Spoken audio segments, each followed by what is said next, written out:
Marahnya orang bijak adalah diam, tersenyum di saat kesal, dan pergi menghilang di saat kecewa. Tak perlu ada perdebatan, karena bagi dirinya yang terpenting adalah bagaimana menjaga hatinya agar kembali menjadi baik. Dalam diam, ia belajar menanam sabar dan memetik keikhlasan. Ia memilih pergi bukan karena lemah, tetapi karena hatinya terlalu berharga untuk dilukai. Setiap langkah menjauh adalah cara bijak merawat diri yang rapuh. Menghilang bukan berarti menyerah, tetapi untuk menemukan makna di balik luka. Terkadang, diam dalam kesunyian adalah bahasa terbaik yang hanya bisa dimengerti oleh jiwa-jiwa yang terluka.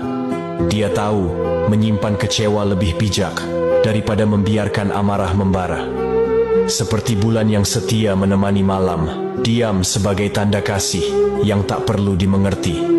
Baginya, ketenangan adalah harta yang tak ternilai, lebih berharga dari kemenangan dalam